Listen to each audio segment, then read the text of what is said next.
श्री हरि शरणम। आप सभी स्वस्थ, प्रसन्न और दीर्घायु हों, ऐसी मेरी हार्दिक शुभकामना। और आइए मुस्कुराते हुए एक बार फिर से स्वास्थ्य प्रबंधन की इस नई श्रृंखला में आज प्रवेश करते हैं। और आज मैं आपके सामने एक ऐसी समस्या के समाधान को लेकर आई हूँ जो समस्या आपके द्वारा मेरे सामने रखी गई थी। वह समस्या है मोटापे की। जी हाँ, ओबेसिटी।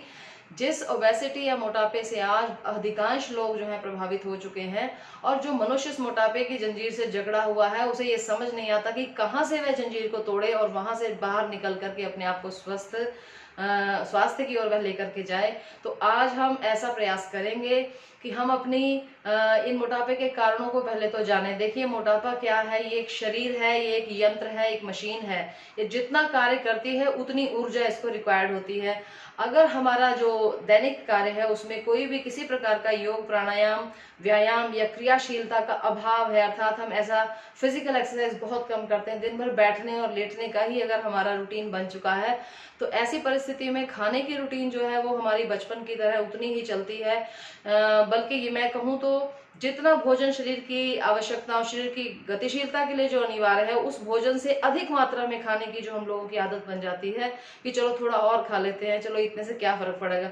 लेकिन बहुत लंबे काल तक, दीर्घ काल तक यदि हम थोड़ा थोड़ा एक्स्ट्रा खाते रहे, वही एक्स्ट्रा जो है शरीर में धीरे धीरे जमता है और अंततः वह हमें मोटापे की ओर ले जाता है। कुछ लोग बचपन से ही ओवर ईटिंग करते हैं तो वह उनको मोटापे की ओर ले जाता है। कुछ आनुवंशिक कारण अन्य भी हो सकते हैं, और दूसरा कारण ये भी हो सकता है कि हमारे प्राचीन काल से, जो वैदिक काल से हमारे ऋषियों की, हमारे पूर्वजों की जो देन थी हमें, वे मोटे अनाज खाते थे और पौष्टिक फल और सब्जियों का सेवन करते थे, दालों का सेवन करते थे, वह आज हमसे दूर जा चुका। हम जिस भी प्रकार का आटा प्रयोग कर रहे हैं खाने के लिए, वह आटा हम बाजार से पिसा हुआ लेते हैं और उसमें फाइबर कंटेंट कितना है कितना नहीं है उसके बारे में सही ढंग से कुछ कहा नहीं जा सकता। तो आइए आज आपके सामने मैं उस एक एंशिएंट ग्रेन को लेकर आई हूँ। आज जो मौसम चल रहा है आजकल, वह है गर्मियों का मौसम। गर्मियों में हमारे शरीर के अंदर वातावरण के परिणाम से उष्णता या ताप जो बढ़ा हुआ रहता है, तो इस ताप को शीतलता प्रदान करने के लिए हमारा एक एंशिएंट ग्रेन बहुत ही कारगर है, बहुत ही चमत्कारी है, और वह है जौ। जौ, जिसको अंग्रेजी में बार्ले कहते हैं। इस बार्ले का जो बाहर का छिलका है वह बहुत ज्यादा परतों में होता है, इसलिए उस छिलके को निकालना एक कठिन प्रक्रिया है। परंतु ये जो देखिए आप, मैंने हथेली पर जौ के दलिये के कुछ दाने मैं आपको रख करके दिखा रही हूँ। ये है जौ का दलिया, और ये दले हुए रूप में जौ का दलिया जो है ये बाजार में बहुत आसानी से जो है आपको उपलब्ध हो जाता है। इस दलिये को हम कढ़ाई के अंदर डाल करके ड्राई रोस्ट करके इस तरह से डब्बा भर के रख सकते हैं, और जब भी हमें जौ का आटा चाहिए तो इस ड्राई रोस्टेड जौ के दलिये को आप अपने घर के साधारण मिक्सर के अंदर एक बार, 2-3 बार जोर से घुमाइए और आपके सामने जो है वह इस प्रकार से यह जौ का आटा जो है वो बन करके तैयार हो जाता है। आइए आज इस जौ के आटे का प्रयोग करके हम बनाते हैं बहुत ज्यादा सब्जियों के साथ भरपूर एक ऐसा नाश्ता जौ के आटे का, जो हमारे शरीर को ठंडक तो प्रदान करेगा ही, परंतु निस्संदेह वह मोटापे के लिए कटर का काम करेगा। तो मोटापे को यदि घटाना चाहते हैं तो आइए बने रहिए वीडियो में, और चलिए हम अपनी पाकशाला में आपको बाकी के जो इंग्रेडिएंट्स हैं उनसे परिचय करवाते हैं। जैसा कि आप देख सकते हैं, ये है हमारे पास एक लकड़ी की थाली, और इस थाली के अंदर हमने ले ली है कुछ सब्जियां। ये सब्जियां कौन सी हैं? ये है हमारे पास वे सब्जियां जो आजकल बिल्कुल तरोताज़ा, पानी और ठंडक से भरपूर जो है हमारे पास मार्केट में अवेलेबल हैं या खेतों से लाई गई हैं। हिमाचल के खेतों से प्राप्त ये गाजर है जिसको हमने कद्दूकस करके ले लिया है, और ये है बारीक कटा हुआ धनिया। यहाँ पर हमने पत्ता गोभी को बारीक कद्दूकस करके ले लिया है, और ये है आपके सामने, ये है शिमला मिर्च जो कि पानी और ठंडक से भरपूर होती है, इसको भी हमने कद्दूकस करके लिया है। और ये है आपके सामने एक टमाटर जिसको कद्दूकस किया गया है। यहाँ पर आज की हमारी रेसिपी के अनुरूप जो मसाले हैं वह हमने लिए हैं। ये है थोड़ा सा गरम मसाला, लगभग आधा चम्मच। ये है 1/4 टीस्पून नमक जो कि हिमालयन पिंक सॉल्ट है, सेंधा नमक पिसा हुआ, और ये है पिसा हुआ भुना हुआ जीरा। ये है हमारी हल्दी, और ये जौ का आटा है।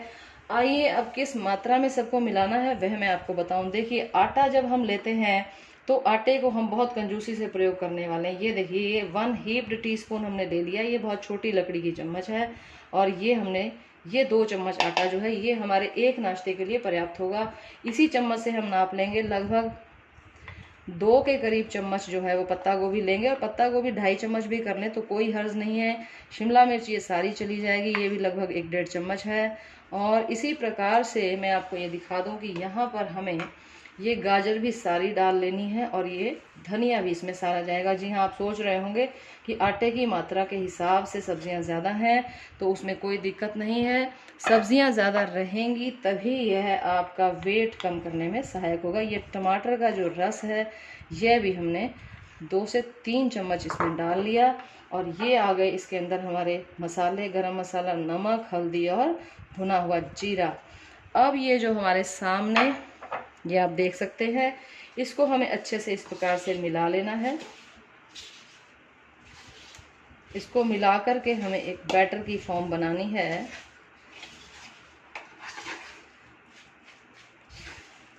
आप ऐसा सोचेंगे कि शायद जौ का आटा है और सब्जियां ज़्यादा हैं तो इसकी बाइंडिंग उतने अच्छे से नहीं होगी, लेकिन चिंता की बात नहीं है। ये जो जौ का आटा होता है इसके अंदर 68% जो है वो फाइबर है और इसके अंदर भरपूर मात्रा में मैग्नीशियम और विटामिन B6 पाया जाता है।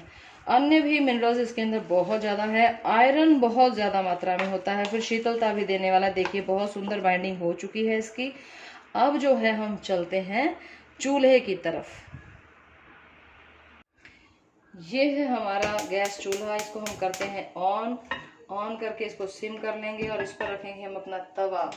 ये जो तवा हमने रखा है, इस तवे के ऊपर हम बिल्कुल 1 बूंद के बराबर ही जो है वह देसी घी, गाय का शुद्ध देसी घी लेंगे और सिम ही रखते हुए इस सारे बैटर को बड़ी सावधानी के साथ हम यूं सेंटर के अंदर इसको एक बार यहाँ पर ऐसे रख लेते हैं सारे बैटर को।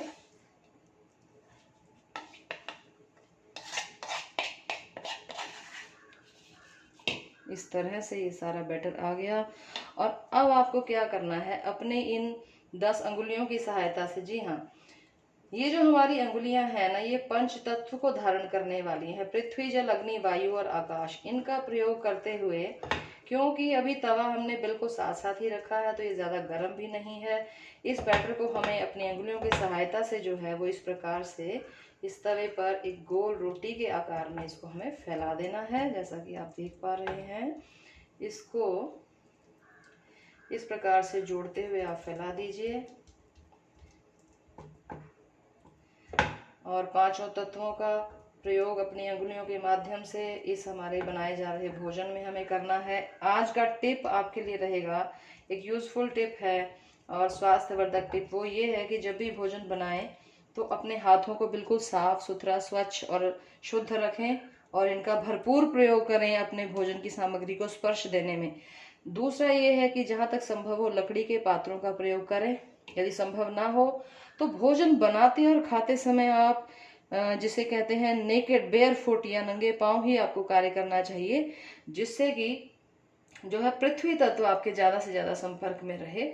अब ये हम गैस को यहाँ सिम रखेंगे और इसको ऐसे ही ओपन में हम पकने देते हैं। जब ये पक करके नीचे का सरफेस तैयार होगा फिर हम दोबारा मिलते हैं और देखते हैं आगे क्या होता है। तो आइए अब देख लेते हैं कि किस प्रकार से हमारा ये चीला बिहेव कर रहा है। ये देखिए, इसको जो है बड़ी सावधानी के साथ थोड़ा थोड़ा स्पैटुला जो है साइड से आप अंदर डालते जाएं और इसको इस प्रकार से आप हिलाने की कोशिश करें। ये देखिए, अब इसको हमें एक टॉसिंग करनी है इस तरह से और ये आ गया है। अब हम गैस को कर देंगे बिल्कुल हाई फ्लेम पर और इसको अच्छे से जो है यहाँ पर हम दबा देते हैं। और हाई फ्लेम इसलिए करना है क्योंकि अब जो कुकिंग होने वाली है वो थोड़ा इसको क्रिस्पी करेगी। तो अब देखते हैं 1 से 2 मिनट तक इसको हाई फ्लेम पर हम थोड़ा क्रिस्पी और अच्छे से कुक हो जाने देते हैं और उसके बाद फिर से आकर के मिलते हैं। जी हाँ, अब इसको सिकते हुए लगभग 1 से 1.5 मिनट हो चुका है और अब हम इसको देने वाले हैं एक और पलटी। ये देखिए, आप देख सकते हैं कैसे इसमें जो है बिल्कुल ब्राउन कलर के चिकत्ते पड़ चुके हैं और अब इसको हम उस राइट साइड से भी लगभग आधे मिनट के लिए इसको थोड़ा सा गर्म करेंगे और उसके बाद ये प्लेटिंग के लिए बिल्कुल तैयार है। तो अब मिलते हैं आपसे जब ये पूरा पक जाता है और हम प्लेटिंग करके तैयार होते हैं। बीच बीच में इसको अब हम थोड़ा सा इस प्रकार से स्पैटुला से दबा देंगे। आप देख सकते हैं कि बीच बीच में ये थोड़ा सा फूलने लगा है। फूलने का अर्थ यही होता है कि इसकी जो इंटरनल लेयर्स हैं वो अब सिकने लगी हैं, और इस तरह से इसको हम दबाते हुए जो है अच्छी तरह से सेक लेंगे ताकि ये बिल्कुल पक जाए, और इसमें जो है इसकी कचास जो है वो बिल्कुल रहनी नहीं चाहिए। तो आप देख सकते हैं कि ये जौ का चीला बन करके ऑलमोस्ट रेडी है, बिल्कुल तैयार है। और इसमें आपने देखा ही होगा कि हमने नमक की जो मात्रा है ना वो बहुत ही कम रखी है, लगभग जितना साधारण रूप से कोई डालें तो उससे आधी ही मात्रा हमने रखी है। नमक का हम बहुत सीमित प्रयोग करते हैं जिससे कि बॉडी के अंदर किसी भी तरह की जो सेल्स और टिश्यूज में वाटर रिटेंशन हो जाती है वह हमारी ना हो सके। तो ये लीजिए, अब एक बार फिर से इसको पलट कर देखते हैं और बिल्कुल बढ़िया सीख करके तैयार हो चुका है। और अब आइए अब हम चलते हैं प्लेट की तरफ। तो आ जाइए, और ये है हमारा पौष्टिकता से भरपूर मोटापे के लिए कटर का काम करने वाला नाश्ता। इसमें है हमारे पास घर की बनाई हुई टोमेटो चटनी, और ये है देसी गाय का शुद्ध दूध से बना हुआ दही।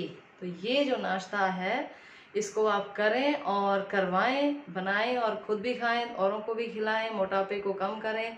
मोटापा घटाने के सूत्र मैंने आपको दे दिए हैं कि नमक बिल्कुल कम लेना चाहिए जिससे कि सेल्स में, टिश्यूज़ में, बॉडी में फैट रिटेंशन के साथ साथ वाटर रिटेंशन जो है वो बिल्कुल कम हो जाए, जिससे मोटापा एकदम कम होना शुरू हो जाएगा। और इसके साथ ही जो वाइट शुगर चीनी है उसका प्रयोग तो बिल्कुल ज़ीरो कर देना चाहिए। और जो भोजन आप दोपहर और रात्रि में भी लेने वाले हैं उसको भी जितना आप खाते हैं उसे हाफ कर दीजिए, घबराइएगा नहीं। आपकी बॉडी में ऑलरेडी बहुत फैट डिपॉजिट है, बॉडी एनर्जी के लिए वहीं से जो है अपना काम चला लेगी। तो ये आपके लिए थाली जो है वह तैयार है, और आशा करती हूँ कि इस फैट कटर नाश्ते के साथ आप जो है अपने नाश्ते की दिन की शुरुआत करें और जल्दी से जल्दी आप अपने मोटापे से निजात पाएँ। धन्यवाद।